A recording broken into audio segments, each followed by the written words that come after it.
அன்பே சிவம் மனமே குரு என்றுணர்த்திய குருவே போற்றி. எனக்குள் இறைவனை உணர வைத்த குருவே போற்றி.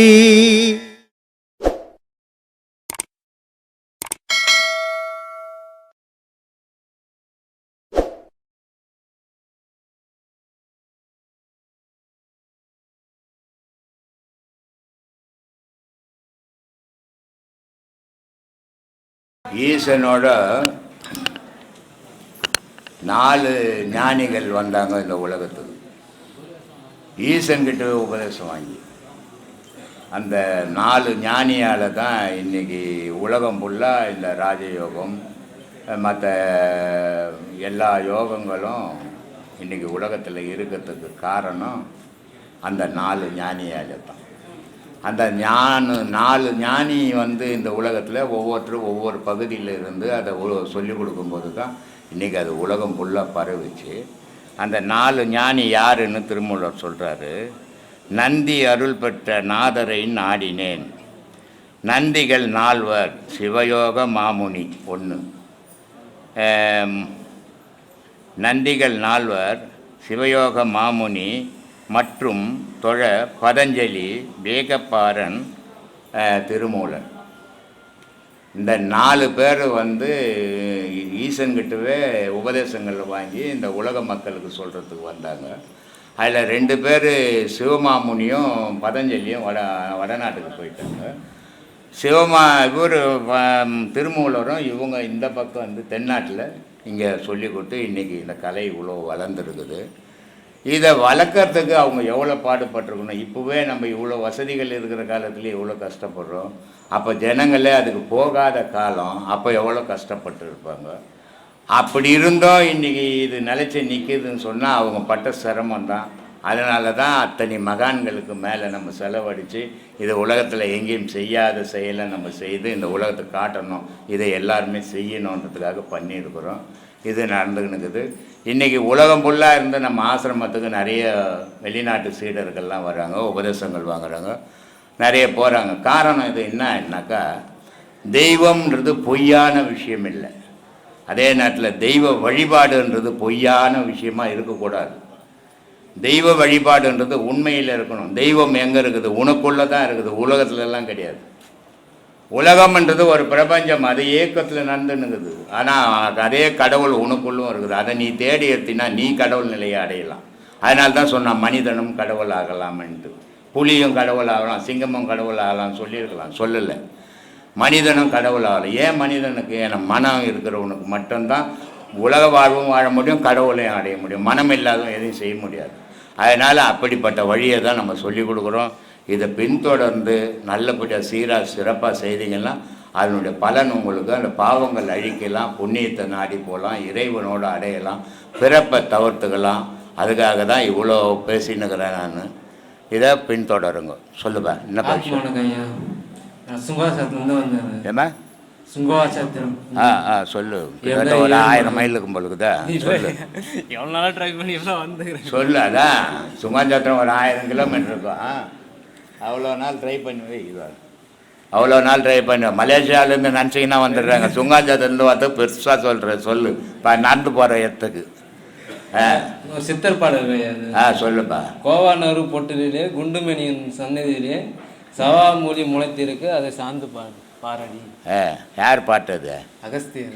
என்ன சொல்கிறாரு? அதைத்தான் எனக்கு தெரியல. அதை பற்றி யார் தெரியாது உனக்கு? எதுக்கு அது? அதை பற்றி ரொம்ப நாளாக அந்த பாட்டு ரொம்ப நாளாக. அதான் அதுக்காக தான் ஆசிரமத்துக்கு வந்தியா? இல்லையா? சித்தர்கள் பற்றி அது கொஞ்சம் அப்படியே தேடி எல்லாம் உனக்குள்ளவே இருக்குது. அதை தேடுறா முதல்லன்றாரு. என்ன சொல்கிற? முதலடி சொல்லு. கோவானூர் பொட்டலிலே குண்டு. என்ன சொல்கிறாரு? கோவானூர் பொட்டலிலே குண்டுமணி அம்மன். அது எங்கே இருக்குது? அது தெரியல. அதுன்னு தெரியாது, ஒன்றும் தெரியாது. ஏதோ எவனா பாட்டு ஒன்று பேப்பரில் கிடச்சிருந்தா காகிதத்தில் அதை பொறுக்கி வச்சு ஜோட்டில் போட்டுன்னு தெரியுதா? பொட்டுன்றது பூர்வ மையத்தை சொல்கிறாரு. அங்கே தாண்டா குண்டுமணி இருக்குது, அங்கே அம்பாள் உட்காந்து பாடுறான்றாரு. சாவாமொழி முளைத்திருக்கு, அதை சார்ந்து பாரடி. ஆமாம், அதை அங்கே பாரு. ஊரெல்லாம் பார்க்காத. ஊரெல்லாம் பார்த்தீங்கன்னா உன் பொழப்பு கெட்டு போடும். அங்கே பார்த்தீங்கன்னா நீ போச்சுப்பேன்னாரு.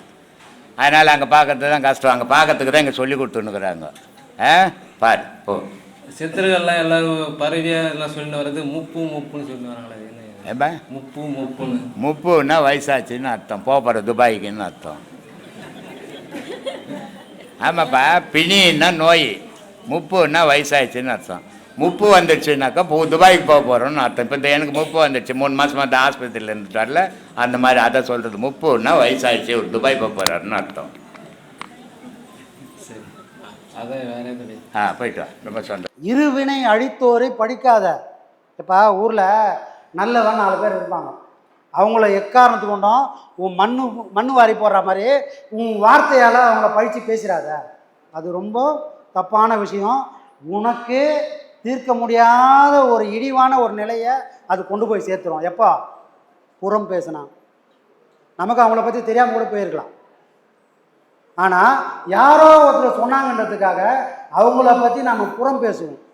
புறம் பேசுறது எவ்வளோ பேர் இருக்குன்னு நாம் உண்மையிலே புரிஞ்சுக்கணும்.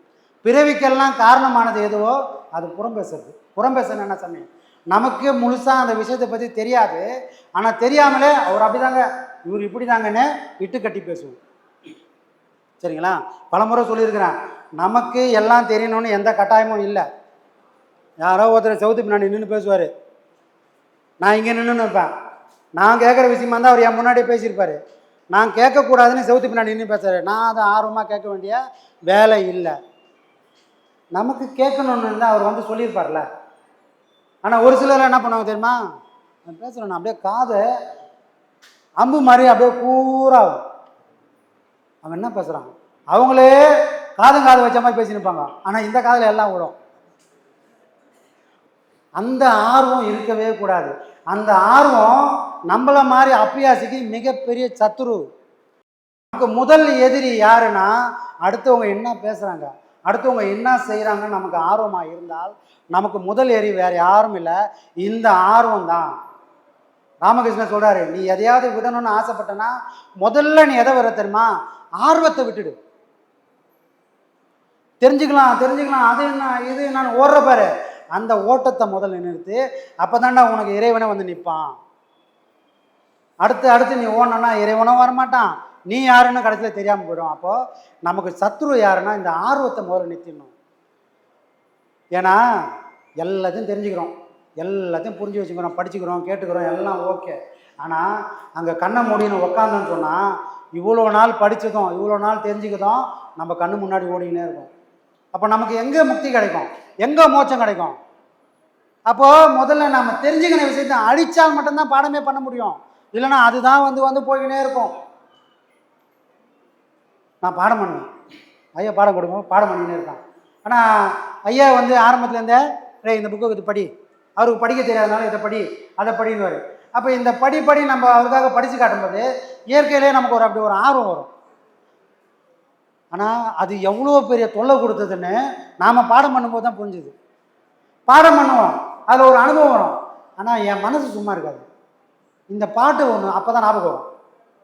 பாட்டு ஞாபகம் வந்தவுடனே அந்த அனுபவத்தை வந்து நம்ம அழகாக வெளியே போயிடும்.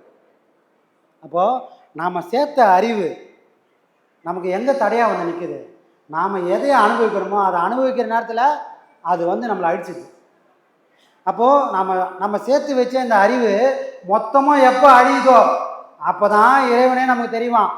ஒன்றும் இல்லாமல் இந்த மனம் எப்போ ஆகுதோ அப்போ தான் இறைவன் அந்த கண்ணாடி மாதிரி அவன் வந்து காட்சி கொடுப்பான். அழுக்காகிற கண்ணாடி நம்ம முகமே தெரிய போகிறதில்ல, இப்போ இறைவனோட முகம் எப்படி தெரியும்? அழுக்காகிற கண்ணாடி மாதிரி இந்த மனம் கண்ணாடியும் அழுக்காக தான் இருக்குது. நமக்கு உண்மையிலே சுத்தம் பண்ணணும்னு ஆசை இருந்தால், எண்ணம் இருந்தால் முதல்ல சுத்தம் பண்ண வேண்டியது இந்த மனம் என்னும் இந்த மாய கண்ணாடியை முதல்ல சுத்தம் பண்ணணும். அப்போது இறைவன் அகத்தில் ஒரு பூ மாதிரி பூப்பான். அதுவும் எந்த பூ மாதிரி? தாமரை பூ மாதிரி பூப்பான். ஏன் சாமி, எல்லா சாமியும் சாமந்தி பூ மேலே உட்காரலாம், ரோஜா பூ மேலே உட்காரலாம், மல்லி ரொம்ப வாசனையாக இருக்கும் அது மேலே உட்காரலாம், ஏன் சாமி தாமரை பூ மேலேயே உட்கார்றாங்க அப்படின்னா, அந்த தாமரைன்றது ஒரு குளத்தில் தண்ணி இருக்குது. எவ்வளோ தண்ணி நின்னாலும் அந்த தண்ணிக்கு மேலே தான் இந்த மலர் நிற்கும். அது கீழே ஒரு நாள் முங்கவே முங்காது. சரி, தண்ணி ரொம்ப இருக்கும்போது தான் மேலே நின்றுதே, தண்ணிலாம் குறைஞ்சா தண்ணியெல்லாம் குறைஞ்சி ஒன்றுமே இல்லாமல் ஆனாலும் அந்த தாமரை மட்டும் மேலேயே தான் இருக்கும், ஒரு நாளும் எது கூட ஒட்டாது. அப்போ இந்த அறிவு இந்த உலகம்ன்ற அந்த தண்ணி கூட இருந்தாலும் இறைவன்ற அந்த சூரியனை பார்த்து இருக்கிற மாதிரி என்னோட அறிவும் எப்பவுமே மேல்நிலையில நிற்கணும். அதை உணத்துக்காக தான் எல்லா சாமியும் ஒன்று கையில் வச்சுன்னு இருக்கும் தாமரையை, இல்லை தாமரைக்கு மேலே உட்காந்துன்னு இருக்கும். நான் எப்படி அது மேலே உட்காந்துக்கிறனோ அதே மாதிரி நீயும் உட்கார்றா, அப்போ தான் இறைவன்ற சூரியன் உனக்குள்ளே உதிப்பான்றதை அங்கே சிம்பாலிக்காக காட்டுறாங்க. நாம் முன்னெல்லாம் என்ன பண்ணுவாங்க, முருகர் வள்ளி தெய்வனோட காட்சி கொடுப்பாரு. அந்த வள்ளி தெய்வானோட காட்சி கொடுக்கும்போது ஒரு பக்கம் சந்திரன் இருக்கும், ஒரு பக்கம் சூரியன் இருக்கும், ஒரு பக்கம் வள்ளி, ஒரு பக்கம் தெய்வானம் இருப்பாங்க. ஒரு பக்கத்தில் இருக்கிற அம்மாவுக்கு என்ன, ஒரு கையில் என்ன பண்ணும், முட்டா இருக்கும், ஒரு கையில் பார்த்தோன்னா மலர்ந்துருக்கும் அந்த பூ. ஆனால் இன்னைக்கு அப்படி கிடையாது, எல்லா பக்கம் மலர்ந்து மாதிரி இருக்குது. அப்போது அந்த தாத்பரியம் புரியல. நிலவு எந்த பக்கம் இருக்குது அந்த பக்கம் இருக்கிற அம்பாள் கையில் இருக்கிற மலரே முட்டா இருக்கும். சூரியன் எந்த பக்கம் இருக்குதோ அந்த கையில் அம்பாள் இருந்தாங்கன்னா அந்த பக்கம் மலர்ந்துருக்கும். அப்போது இறைவனை கண்டால் இந்த முட்டு தாமரை போல் மலர்ந்து நிற்குன்றதுக்கு அடையாளமாக தான் அங்கே காமிச்சிருக்காங்க. தெய்வன்றது வேறு ஒன்றும் இல்லை சாமி, நீ ஒரு நாள் அந்த மாதிரி ஆகணும். அங்கே இருக்கிற உருவகம் எல்லாம் ஒன்றும் இல்லை, உனக்குள்ளே நீ உணரணுன்றதுக்காக தான் அங்கே இவ்வளோ விஷயத்துக்கு கொண்டு வந்து சேர்த்துருக்குறாங்க. ஐயாவை சிவன் சொல்கிறோம், ஏன் சாமி ஐயா இப்படி சிவம் ஆவார் அப்படின்னு கேள்விகள் வருது, நியாயமான கேள்வி தான். ஐயா இப்படி சிவம் ஆவார், சரி ஐயா சிவம் இல்லை, அப்போ யார் சிவன் சொல்லுங்க. ஐயா சிவம் இல்லைப்பா ஏற்றுக்கிறேன்ப்பா, சரி யார் சிவன் சொல்லிடுங்க, அப்போ நான் அவரை ஏற்றுக்கலாம். சொல்ல முடியுமா? சொல்ல முடியுமா சாமி? இன்னாரு தான் சிவன் சொல்லிட்டா நம்ம யாராலும் சொல்ல வேண்டிய வேலை இல்லையா, கரெக்டாக அவரை போய் பிடிச்சிக்கலாமே. மருத்துவவாதம் செய்யக்கூடிய யாராவது அந்த மாதிரி சொல்ல முடியுமா? வாய்ப்பே இல்லையே. தேனை சுவைக்கிறேன், உணர்றேன், நல்லா இருக்குதுன்னு சொல்கிறேன். ஆனால் அது இப்படி கருப்போ சிவப்போ, தேனுக்குள் சுவை கருப்போ சிவப்போ, சொல்லுப்பா நீ தானே சுவைச்ச, சொல்லுப்பா, நான் யாராலும் சொல்ல முடியாது. அதை போல் சிவம் இல்லைன்னு சொன்னால் நீ காட்டுறதுக்கு தயாராக இருந்தால் இல்லைன்னு சொல்லு. சிவன் ஒருத்தரை உணர்ந்தால், சிவம் யாருன்னு கண்டால் அவன் சிவமாகவே ஆகக்கூடிய சக்தி அவங்களுக்குள்ள இருக்குது. அப்போ என் குருநாதரை சிவம் ஏன் சொல்கிறேன்னா, என் குருநாதர் மட்டும்தான் சிவம் யாருன்றதை சொன்னார். சிவம் எப்படி உனக்குள்ளே இருக்குதுன்னு காட்டி கொடுத்தாரு. எத்தனையோ ஞானிகள் இருக்கிறாங்க, எத்தனையோ மகான்கள், யாருக்கிட்டையும் பாடம் இல்லையே. எத்தனையோ மகான்கள் சமாதி இருக்குது, எத்தனையோ ஆசிரமங்கள்லாம் இருக்குது, எல்லாம் போகலாம், விழுந்து கும்பிடலாம், அவ்வளோதானே பண்ண முடியும். அங்கே வழி இருக்கா? அவர் போன வழியை காட்டி கொடுத்து அங்கே வழிமுறை இருக்குதா? இல்லையே. இங்கே ஒரு ஆசிரமம் இருக்குது, நமக்கு தெரிஞ்ச ஆசிரமம், அங்கே இருக்கிறவங்க வந்தாங்க, அவர் குருநாதர் நல்ல குருநாதர், உண்மையான குருநாதர் தான். ஆனால் அவர் சொல்லி கொடுக்கும்போது யாரும் நின்று அதை வாங்கி உள்வாங்கிறதுக்கு சீடர்கள் இல்லை. அவர் காலம் முடிஞ்சு அவர் சமாதியாக போயிட்டார். இப்போ வந்தவங்க அதை எடுத்து செய்யணும்னு ஆசைப்பட்றாங்க. குருநாதர் அவர் கொடுத்த கலை இல்லைங்க. இப்போ என்ன பண்ணுறாங்க, குருநாதரை கொண்டாடுறோம், ஆனால் அவர் கொடுத்த கலை இருந்தால் நல்லா இருக்குமேனே. இப்போ ஒரு ஆசனம் ஒரு சாமி நீங்கள் சொல்லிக் கொடுங்களா, நீங்கள் சொல்லிக் கொடுங்களான்றாங்க. இங்கேயும் வந்தாங்க, சரி சொல்லிக் கொடுக்குறேன், அவசரப்பட வேணாம். புரியுதுங்களா? அப்போது சமாதிகள் இருக்குது, எத்தனையோ ஆசிரமங்கள்லாம் இருக்குது, எல்லாம் போனால் ஊந்து கும்பிட்டு தான் வர முடியும். சிவன் யாருன்றதை காட்ட முடியாது. ஆனால் இந்த ஆசிரமத்தில் சிவன் யாருன்னு காட்டக்கூடிய கலை இருக்குது. அதுக்கு சாட்சியா இங்கே ஒருத்தர் உக்காண்டு இருக்காரு. இதை ரெண்டும் எங்கே செய்ய முடியுதோ அங்கே தான் சிவம் இருக்காரு. அது பேர் தான் சிவா சமாதி நிலை. அந்த நிலை தான் யார் சிவமாக இருக்கக்கூடிய ஒரு நிலை. அந்த இடத்துல கலைன்றது ஒரு நாளும் அழியாது. ஒருத்தர் வந்தாங்க, அங்கேயும் இந்த மாதிரி ஆசிரமெல்லாம் இருக்குது. அங்கேயும் குருநாதர் போனவனும் ஒரு சண்டை, அவங்களுக்குள்ளே பிரிஞ்சு போயிட்டாங்க. ஒரு குரூப்பு குருநாதருக்கு எல்லாம் எடுத்து செய்யணும்னு ஆசைப்படுற ஒரு குரூப்பு, இன்னொரு குரூப்பு குருநாதர் போயிட்டாரு, இனிமேல் நான் தானே. என்ன சாமி, ரேஷனுங்க எல்லாம் அப்பா பேர் போட்டிருக்கோம், எது வரைக்கும் அப்பா இருக்கிற வரைக்கும். அப்பா போனவொடனே அப்பாவோட இடத்துக்கு புள்ள வந்துடுவார். இதெல்லாம் எங்கே? உலகியல் விஷயத்துக்கு ஒருத்தர் போனால் ஒருத்தர் வருவாருப்பா. இறை ஞானத்தை அடையிறதுக்கு ஒருத்தர் போனால் ஒருத்தர் ஆப்ஷனே கிடையாது. ஒருத்தர்னா ஒருத்தர் மட்டும்தான். ஆனால் அந்த ஆசிரமத்தில் 2 குரூப் ஆயிடுச்சு. ஒரு குரூப்னா வந்து என் குருநாதர் எவ்வளோ நல்ல விஷயங்கள்லாம் சொல்லி கொடுத்துறாருப்பா, அதை நான் எப்படியாவது அடுத்த தலைமுறைக்கு கொண்டு போனோம் பாடுபடுற ஒரு கும்பல். ஒரு கும்பல் என்னது, அவர் போயிட்டாருப்பா இனிமேல் நான் தான் அப்படின்ற ஒரு குரூப்பு. இந்த 2 குரூப்பும் போய் வந்தோன்னா அவங்க என்ன பண்ணுறாங்க, செய்ய முடியாது செய்யக்கூடாதுன்ற குரூப்பு அந்த ஆசிரமத்தோட ட்ரஸ்ட் அக்கௌண்ட்டை க்ளோஸ் பண்ணிட்டாங்க, ஃப்ரீஸ் பண்ணிட்டாங்க. இப்போ குரு பூஜை வரப்போதாங்க, ஆனால் அக்கௌண்ட்டில் 10 பைசா கூட யாராலும் எடுக்க முடியாது. அக்கௌண்ட்டில் காசு இருக்கு, ஆனால் அந்த குருநாதருக்கு செய்யக்கூடிய வழியே அங்கே அடைச்சிட்டாங்க. இப்போ அவங்க வந்து நம்மகிட்ட சொல்கிறாங்க, சாமி இந்த மாதிரி பாழா போன ஒரு கூட்டம் வந்தது, அவங்க செய்யவும் விட மாட்டானுங்க, செய்கிறவனும் விட மாட்டான். இப்போ இந்த மாதிரி பண்ணிட்டாங்களே என்ன சாமி பண்ணுறதுன்னு. அவங்க யாருன்னு இந்த உலகம் பார்க்கும், இந்த உலகம் முட்டாளுன்னு அவன் நினச்சினுக்கிறான். உண்மையை புரிஞ்சவனுக்கு ஒரு விஷயம் புரியும், காசு பணம் இருக்கிறதுனால யாரும் குரு பூஜை நடத்தவே முடியாது. குருவோட ஆசீர்வாதம் யாருக்கு இருக்குதோ அவங்களால மட்டும்தான் குரு பூஜை ஒன்று நடத்தவே முடியும். இந்த உண்மை அந்த மடையனுங்களுக்கு தெரியல, அதனால அவங்க ஆடட்டும். உன் குருநாதருக்கு உண்மையான சக்தி இருக்குதுன்றதை உன் குருநாதரே காட்டுவார், நீ நம்பு. அதுக்கு காசு எந்த வழியில் ஒன்றா வரும், அந்த காரியம் சிறப்பாகவே நடக்கும். தைரியமாக செய்யுங்க சாமி சொல்லி அனுப்பிச்சேன். இந்த மாதிரி ஊரில் 1000 பேர் இருக்கிறான் சாமி. சரிங்களா? காசு பணம் உலகத்தில் நல்லது செய்ய முடியாது, நல்ல மனம் வேண்டும். அப்போது இதையெல்லாம் தெரிஞ்ச மனுஷன் எப்படி பார்ப்பாங்க? இது சீடர்கள்லாம் தெரிஞ்சதுன்னா நாளைக்கு அவங்கள மதிப்பாங்களா? வெளியே போயே ஒரு விஷயத்தை நடக்க விடாமல் பண்ணுறேன்னா நீ உள்ளுக்குள்ளே எவ்வளோ விஷயங்களை பண்ணியிருப்பீங்க. ஒரு இடம், ஒரு புனிதமான இடம், ஒரு சக்தி நிறைஞ்ச இடம்ன்றதுக்கு சாட்சி என்னப்பா அப்படின்னு சொன்னால், கெட்டவனால் அங்கே ரொம்ப நாள் இருக்கவே முடியாது. அது சத்தியமான இடம், சக்தி உள்ள இடம்னா அதுக்கேற்ற பாவனை உள்ளவனை அங்கே தக்க வைக்கும். அந்த பாவனைக்கு ஒத்து வராத எல்லாம் காலப்போக்கில் வெளியே போயினே வந்துடுவான். நான் சொல்லி அமிச்சேன், உன் குருநாதனம் உனக்கு அதான் பண்ணுறாரு. அந்த இடத்துக்கு பொருத்தம் இல்லாத எல்லாம் உட்காரவே விட மாட்டார். இது நீ ஒன்று நினச்சிங்க, இது ஏதோ போயிட்டு உங்களுக்கு தான் அப்படி பண்ணிட்டான்னு நினைக்காதீங்க. நாளைக்கு நீங்களும் தடுமாறுனா உங்களுக்கும் அதான் நிலை, நான் தடுமாறுனா எனக்கும் அதான் நிலை. அவர் புள்ள மற்றவங்க யாரையும் குருமார்கள் பார்க்க மாட்டாங்க. குருநாதருக்கு முன்னாடி நாம் எல்லாம் சராசரி மனுஷன். அந்த உண்மையை புரிஞ்சுக்கணும். நான் இருந்தால் எனக்கும் ஒரு இடம் இங்கே கிடைக்கும். நான் நிலை தடுமாறனா எல்லாம் என்னையும் தூக்கி வெளியே போட்டுருவார். அப்போது சத்தியத்தில் நிற்கிறவங்க இந்த உண்மையை புரிஞ்சுக்கணும். அகம்பாவத்தில் ஆணவத்தில் ஆடுறவங்க ஆடட்டும், இறைவன் பார்த்துன்னு தான் இருக்கிறான், இந்த உலகமும் பார்த்துன்னு தான் இருக்குது. சரிங்களா? அதனால் நடக்க வேண்டிய விஷயம் அதுதான் மட்டும் சொல்லி அனுப்பிச்சேன். சாமி காசு இல்லை பணம் இல்லைன்னு கலங்கவே கலங்காது. குருநாதனோட ஆசை இருந்ததுன்னா எல்லாம் நடக்கும். எவனாலையும் தடுக்கக்கூடிய சக்தி இந்த உலகத்தில் எந்த கொம்பனுக்கும் கிடையாது. சரிங்களா? சிவபெருமன் வந்தாராம். சிவபெருமன்கிட்ட அசுரங்கள்லாம் பாருங்களேன், தேவர்கள்லாம் வரலாம் வாங்க மாட்டாங்க. ஆனால் யார் வாங்குவாங்க அப்படின்னா அசுரர்கள் மட்டும்தான் வர வாங்குவாங்க. சரி வர வாங்க, நான் அதை காப்பாற்றிக்கிறான்னு பார்த்தா அவன் காப்பாற்றவே மாட்டான். வரம் வாங்கினவுடனே அவனுக்கு உள்ளகிற ஆணவம் அப்படியே கொஞ்சம் கொஞ்சமாக எல்லாத்தையும் வாங்கிட்டேன், இனிமேல் என்ன இருக்குது அவர்கிட்ட.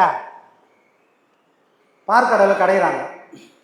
பார்க்கடலில் கலைஞ்சவுடனே ஒரு பொருளாக வந்தது. வாங்கினதும் ஒரே சந்தோஷம். லட்சுமி வரா, யார் திருமால் தள்ளி போட்டார். கோமாதா வரா, அதை ஒருத்தர் எடுத்து விட்டார். இந்த மாதிரி வஜ்ராயுதம் ஒரு பொருளாக வருது. அவங்கவுங்க தேவர்களாக எடுத்துன்னு போயின்னு வராங்க. கடைசியாக ஒரு பொருள் வந்தது, அதை பார்த்தோன்னே எல்லாம் ஊந்து வச்சுன்னு ஓடுறான். ஏன்பா நீங்கள் தான் அமரர்களே, நீ அமரர்னா என்ன அர்த்தம்? சாகா வரம் பெற்றவர் தானே அமரர்கள். எல்லாத்தையும் ஆசைப்பட்டீங்களே, வந்ததெல்லாம் எடுத்துன்னு ஓடினீங்களே யாருன்னு சொல்லாமல், இதையும் கொஞ்சம் வாங்கிக்கங்க அப்படின்னா, ஐயா எங்களால் முடியாதுங்க, அதுக்கெல்லாம் ஒருத்தனுக்கு இச்சுவாயா அப்படின்ற மாதிரி ஆழகாலம் விஷம் வரும்போது எல்லாரும் விழுந்து அடித்து ஓடினான். யார் அதை வாங்கினான்? பார்க்கடலை கிடைக்கும் போது உலக பொருளெல்லாம் வந்தது, அதெல்லாம் வேணான்னு ஒருத்தன் உக்காந்துருந்தான். அதெல்லாம் யாரையும் காப்பாற்றாரா தெரிஞ்சு ஒருத்தன் உக்காந்துக்கிறான், எதுவுமே வேண்டான்னு. ஆனால் ஆசைப்பட்டவங்களாம் அடைஞ்சிட்டான். ஆனால் ஆழகாலம் விஷம் வந்தவொடனே அவன் தான் எதுவும் வேணான்னு எவன் உக்காந்துதானோ அவன் தான் கொடுப்பான், நான் வாங்கிக்கிறேன், உங்களால் முடியாது, அந்த சக்தி உங்களுக்கு இல்லைன்னா அவன் தான் வாங்கி அள்ளி அணைச்சிக்கிட்டான். அந்த மாதிரி 1000 சோதனைகள் வந்தாலும் குருநாதனை நம்பி நின்னா ஆழகால விஷமே வந்தாலும் நம்ம குருநாதர் அதை தாங்கி கொடுப்பாருன்ற அந்த தைரியம், தெம்பு, உண்மை நமக்கெல்லாம் இருக்குது. இதே தான் அவங்களுக்கும் சொல்லி அமிச்சேன். சரிங்களா?